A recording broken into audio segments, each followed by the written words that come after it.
Il n'y a jamais eu et il n'y aura jamais une tentation plus grande que la tentation du Dajjal jusqu'à la fin du monde. Assalamu alaikum wa rahmatullah. De nos jours, de nombreux prédicateurs et influenceurs publient des vidéos sur le Dajjal, souvent accompagnés de titres sensationnalistes tels que « Le Dajjal est parmi nous » ou même « Est-ce aujourd'hui la fin du monde ?» Dans cette vidéo, l'objectif est d'expliquer, en me basant sur les sources islamiques fiables, tout ce qu'il faut savoir sur l'Antéchrist, le Dajjal et le retour du prophète Isa sur Terre. Il y a plusieurs ouvrages intéressants sur le sujet, que cela provienne d'érudits anciens comme Al-Qurtubi ou de savants plus contemporains, mais ne vous inquiétez pas, je vais vous synthétiser tout cela et on en parle tout de suite après la petite intro.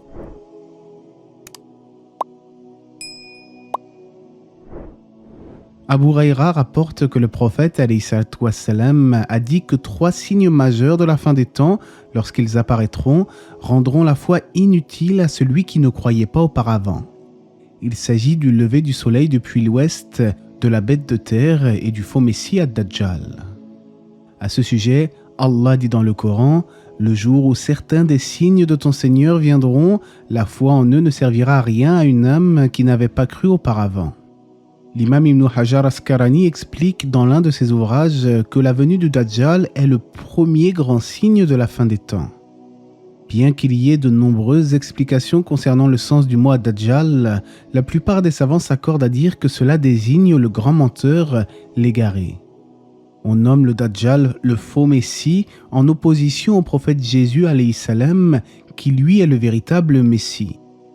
En effet, le musulman a pour croyance que Isa ibn Maryam, c'est-à-dire Jésus, fils de Marie, n'a pas été crucifié sur la croix, qu'Allah l'a élevé vers lui et qu'il reviendra lors de la fin des temps pour en découdre avec le Dajjal.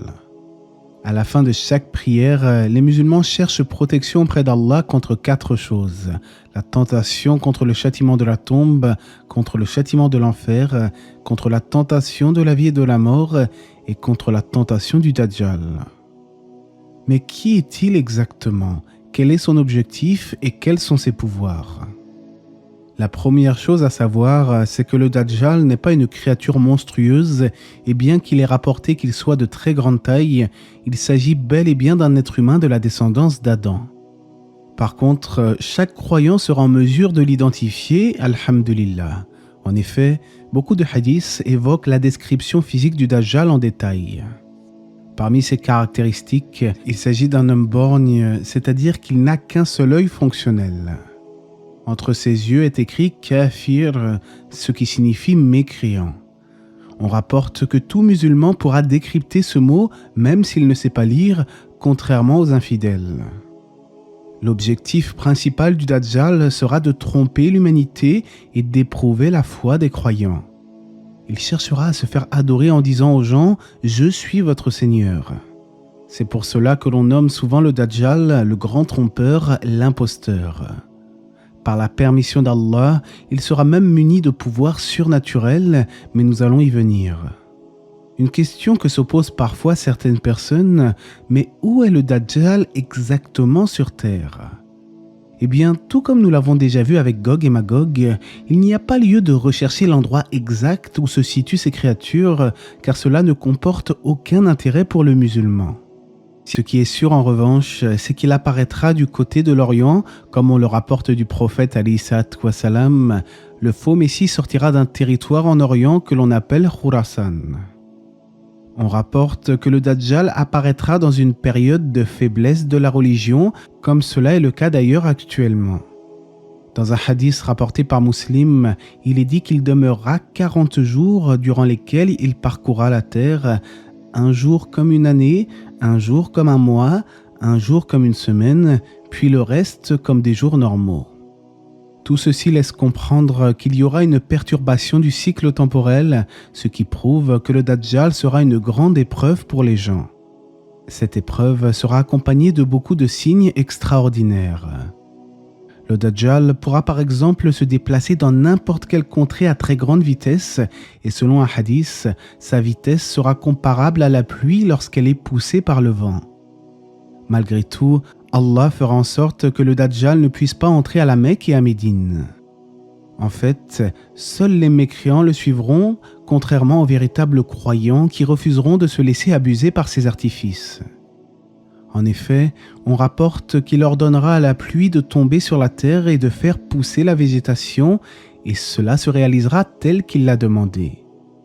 Il sera même en capacité de tuer une personne avant de la ressusciter, comme cela est relaté dans le recueil d'Al-Bukhari.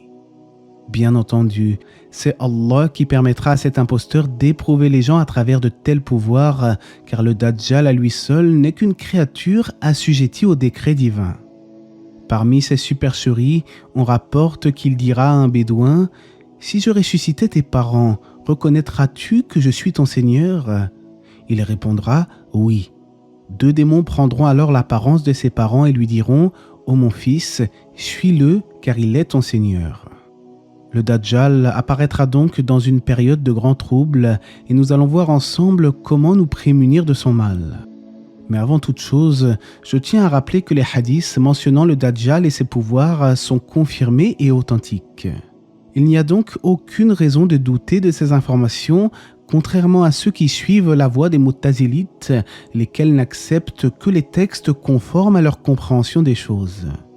Plus contemporainement, c'est la voie que semble avoir emprunté un certain Ismail Mounir, qui sélectionne les hadiths qui lui plaisent et rejette ceux qui ne lui plaisent pas.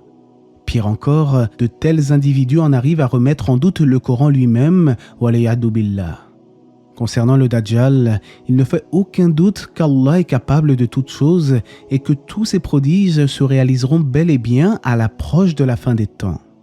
Mais alors, comment se prémunir de la tentation fitna du Dajjal ? Le prophète sallallahu alayhi wa sallam a en effet montré à sa communauté comment se protéger des troubles qui surviendront à l'approche de la fin des temps. Même s'il est rapporté que chaque prophète a mis en garde sa communauté contre l'antéchrist, c'est le prophète Mohammed qui a délivré le plus d'informations à ce sujet. Dans les hadiths, le messager d'Allah alayhi salatu wa salam, nous enjoint à la piété et à apprendre les plus beaux noms et attributs divins afin d'être clairvoyants sur la réalité du Dajjal. Ceci car le Dajjal n'est qu'une créature d'Allah, un être humain qui mange, qui boit et qui est borgne. Il n'a donc rien d'une véritable divinité et il sera demandé aux croyants de ne pas le suivre comme nous l'avons vu. Certains hadiths nous incitent également à invoquer Allah après le 2e tashahhud en prière en prononçant cette formule. Ô Allah, je cherche protection auprès de toi contre le châtiment de l'enfer, contre le châtiment de la tombe, contre la tentation de la vie et de la mort et contre la tentation du Dajjal. À noter que les pieux anciens étaient très scrupuleux dans la transmission de cette invocation à leurs enfants. Que dire de nous autres à notre époque où la plupart des petits signes de la fin des temps se sont déjà manifestés ? À plus forte raison, nous ne devons pas négliger l'apprentissage de ce genre d'invocation. L'apprentissage et la récitation de la sourate Al-Kahf est aussi fortement recommandé, en particulier le jour du vendredi. Quant à la mort du Dajjal, c'est Isa ibn Maryam qui le tuera après être redescendu sur la terre. Le faux Messie se manifestera sur la terre entière, sauf à la Mecque et à Médine, et Jésus descendra sur un minaret blanc à l'est de Damas. Les croyants rejoindront alors les rangs du prophète Isa à la poursuite du Dajjal. Il sera ensuite exécuté à la porte de Loud, dans une bourgade palestinienne. Le hadith en question nous dit « Le fils de Maryam tuera le faux Messie à la porte de Loud ». Après sa mort, alhamdulillah, sa grande épreuve prendra fin et Jésus pourra terminer sa vie sur terre en établissant la justice d'Allah dans le monde entier. Conséquemment, les derniers signes de la fin des temps se succéderont et la résurrection des tombes aura lieu. En définitive, le Dajjal n'est pas une légende ou un conte de fées, il se manifestera bel et bien en des temps troublés, mais seul Allah sait quand il se manifestera. Ce qui est demandé aux musulmans est d'œuvrer chaque jour pour se rapprocher d'Allah, tout en gardant à l'esprit que la fin peut être toute proche.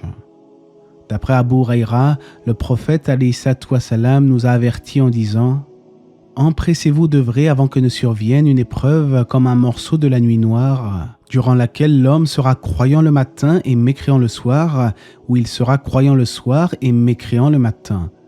Il va vendre sa religion pour quelques biens de l'ici-bas. Ainsi, nous devons redoubler d'efforts dans l'apprentissage des invocations légiférées, de même que dans la mémorisation des premiers versets de la sourate Al-Kahf. On rapporte en ce sens du messager d'Allah, alayhi salatu wassalam, celui qui apprend 10 versets au début de la sourate Al-Kahf est protégé du Dajjal, le faux messie. Et qu'Allah nous préserve des tentations de cette vie mondaine ainsi que de l'épreuve du Dajjal. À Allah appartient la connaissance pure et parfaite. N'hésitez pas à vous abonner si vous êtes nouveau sur la chaîne afin de ne rien manquer des prochaines publications et que la paix et les bénédictions d'Allah soient sur le prophète, sa famille et ses compagnons.